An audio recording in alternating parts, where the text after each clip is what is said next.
Hello everyone, welcome to another Top 5 Records video. And last week I purchased, through a friend of mine, one of the holy grails that I've been looking for. It's this album.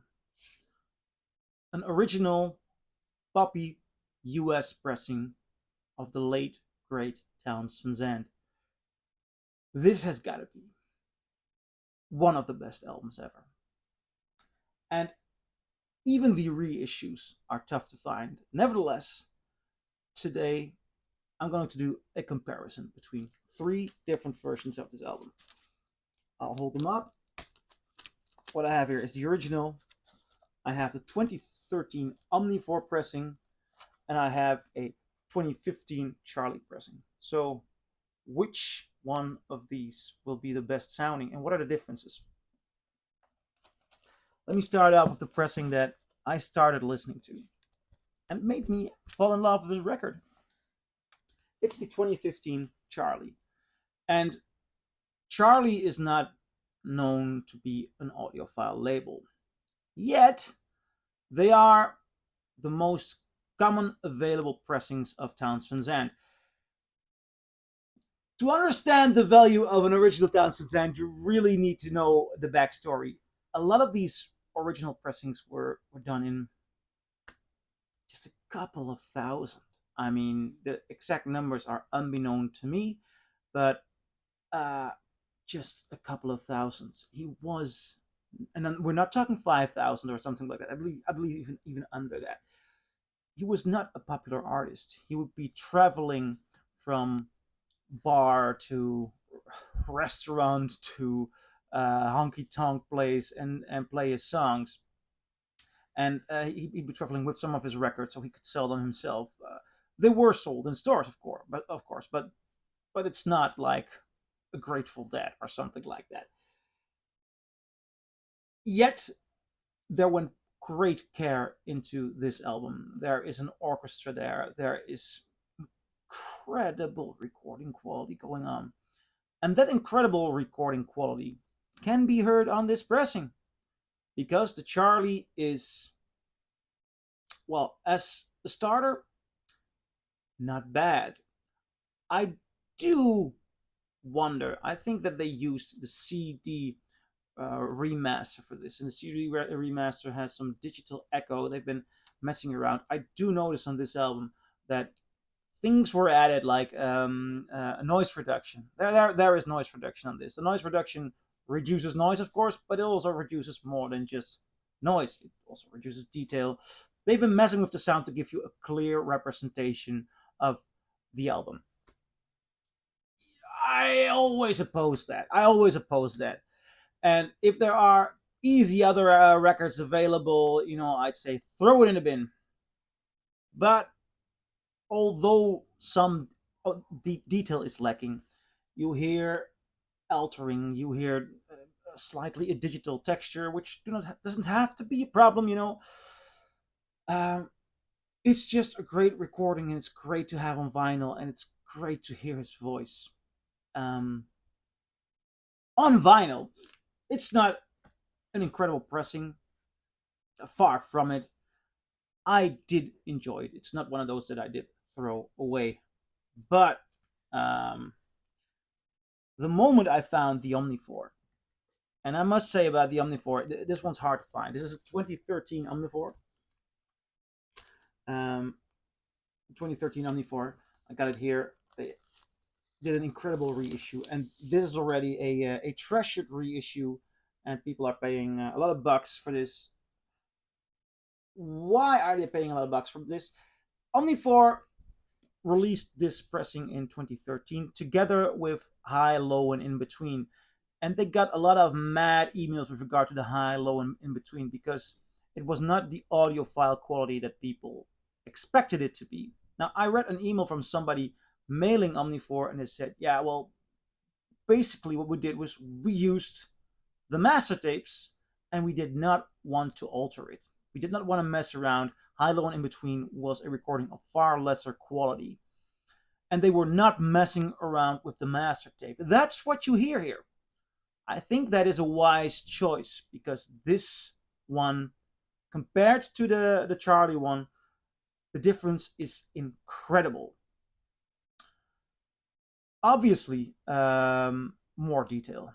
It's so much more nuanced, detailed, wider stereo image. It comes so much closer to what was recorded. That's fantastic about this pressing, and that makes it worthwhile, and that makes it all the fuzz worthwhile. What you also have is the deterioration of the master tape is audible. There is audible tape hiss.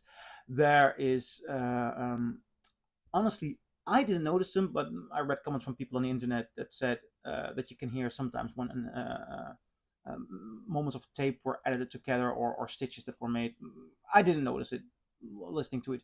Then again, I'm not one of those audiophiles that is really turned off by a glitch or a slight tick or the noise of a hairline. I want to hear texture. I want to come as close to the artist as possible. So I'm not really that's not something that I would easily notice. Then again, it doesn't mean that it's not there.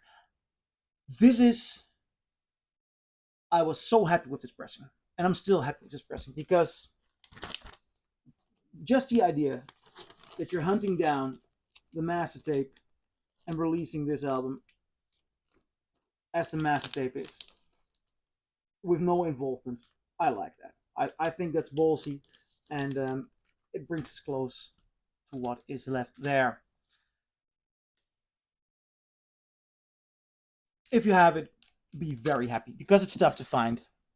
Even more tough to find is this beautiful treasure. I would say it's near mint. The vinyl is in excellent condition, but there's this corner cut off the edge.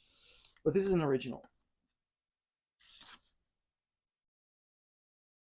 and a friend of mine saw this online, and he said, "Dennis, I'm gonna buy it." He paid a lot of bucks for it, and noticed last week that he wasn't listening enough to it. It's the original inner sleeve. I do have a different sleeve for the vinyl itself. I got some comments on that with some videos, and as a matter of fact, if somebody says then you should use a different inner sleeve, or you still have the original inner sleeve, it's not a good inner sleeve. I listen to that. I sometimes forget to change them.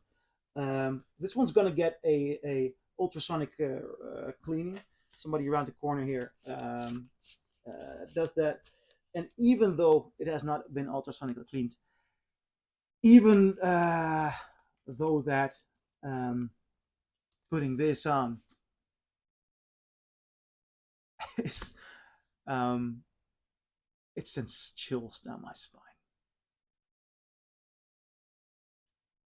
I stepped in even a bit reluctant, because a friend of mine bought it. It wasn't my. I didn't pay it. I was just a friend of mine bought it. So if the Omnivore would have been better, I would have said that. I would have said, Omnivore is better, and that's about 50 or 60 bucks. This one's 250, 300 bucks. I'm gonna stick to my Omnivore. I would have said that. And the Omnivore is good. But last week I bought this from a friend of mine, because this is one of the best sounding records in my collection. It is spectacular. The difference is abnormal.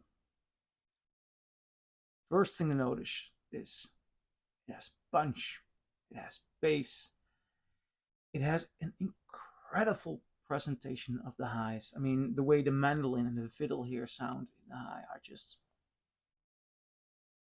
mesmerizingly gorgeous. Then his voice. I mean, the Omnivore is good, but the master tape has a certain deterioration. I guess it has to have a deterioration, because here Townes' voice sounds so full, so detailed.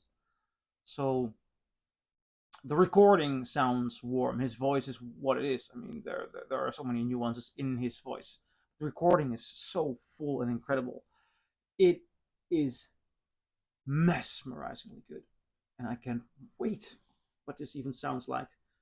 Cleaned ultrasonic. Yet the vinyl is already near mint.